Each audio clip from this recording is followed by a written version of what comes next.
Hey guys, Eric Steenberg here, MMA and Fitness. What I'm going to go over today, guys, is the upcoming UFC event this weekend, Jan Blachowicz against Glover Teixeira. If you're just interested in hearing my predictions on the fight, I'm going to take Jan Blachowicz over Glover Teixeira. If that's the only reason you clicked on the video, I appreciate you watching and clicking on it, and feel free to click off now. This fight is actually going to be taking place at 1 o'clock in the afternoon, and because of that, it's actually going to be free. This is a pay-per-view level event that's actually going to be free. I would recommend, if you can watch it and you're into MMA, please watch it, support it.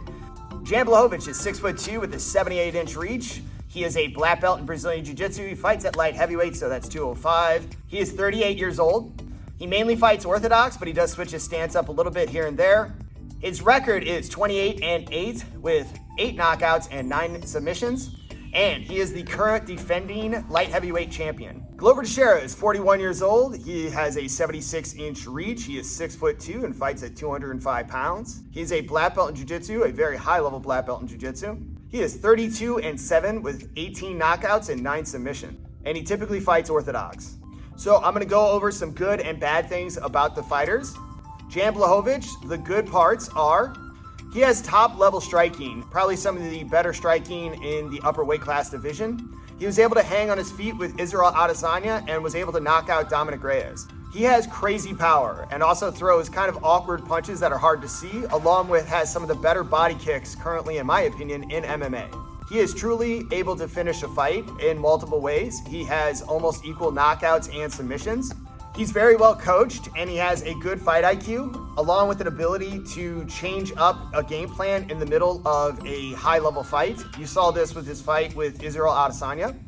He has beaten the champion of the 185-pound weight class when Israel Adesanya stepped up to 205 to challenge him, and has also beaten the champion, in my opinion, in Dominic Reyes, who I thought beat John Jones prior. Lastly, I believe he's actually a top-tier athlete. He's very explosive, very fast. He hits hard naturally. He's very strong. He's just a very athletic guy. Glover Teixeira, the good. Glover Teixeira is an old-school grinder. He reminds me of a Randy Couture type. He has a non-stop forward pressure and just grinds guys into the dirt until they basically quit.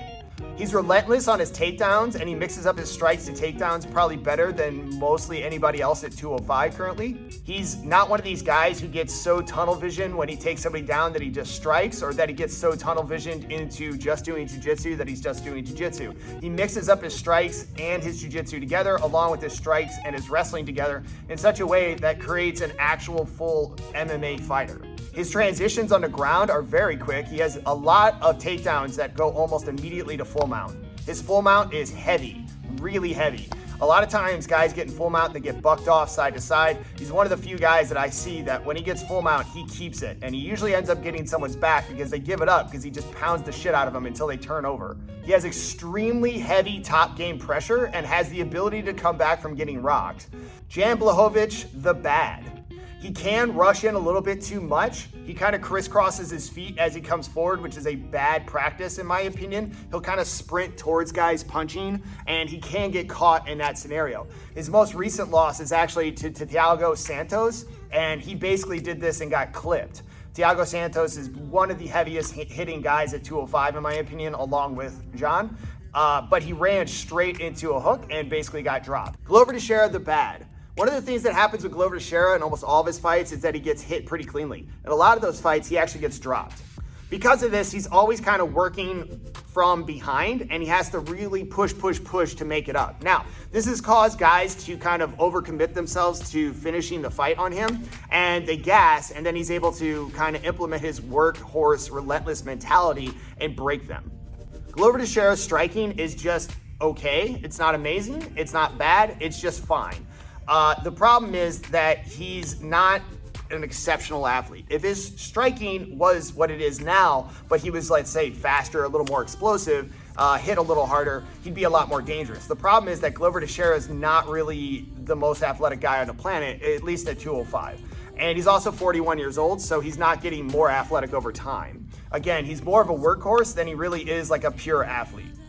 So how do I think this fight's going to go? I think it's going to go into a 5-round decision with Jan Blachowicz winning. I think Glover Teixeira probably gets rocked sometime in a fight, takes a 10-8, and possibly even gets finished. I do think Glover Teixeira is extremely, extremely durable and very, very tough and very hard to put away. So I do think that he survives. I just think that he's going to be working from behind for so long that even if he wins, let's say the 4th and 5th round, I just don't think it's going to be enough for him. I think Jan is pretty smart, and I think his coaches are smart, and I think he's well coached. Again, like I said earlier, I do think that he could circle the outside and basically pick Glover Teixeira apart, circle side to side. Glover is always going to have to come forward. He's always going to have to come in. He's always going to have to deal with the harder strikes. Glover also tends to kind of dip his head off to side. Jan, in my opinion, has some of the better uppercuts in MMA currently as well, and because of that, I could see him dipping into an uppercut and getting dropped. If he does get dropped, the biggest issue I see is actually not Glover Teixeira going out. It's Jan possibly blowing his load, trying to knock Glover Teixeira out. All right, guys, thank you for watching the video this far. If you've watched this long, you're the best person on the planet Earth, and I mean you specifically. Thank you, guys. I really, really appreciate it. If you want to help me out a little bit more, you can share the video. It also helps me to like the video, and if you can comment below, that's great too. If you have any questions, feel free to comment. If you think I'm stupid, feel free to comment. I just appreciate you've watched this video as far as you have.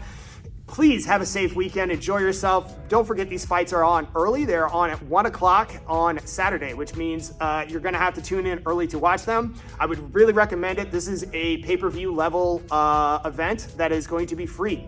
So, check it out. There is a lot of good fights on this card. Please, please watch it if you can. You have a great weekend. I really appreciate you. Be safe. Don't do anything dumb. Have a good one. He was able to hang on his feet with Dominic Reyes and I can't say his name. Israel Adesanya. There it is.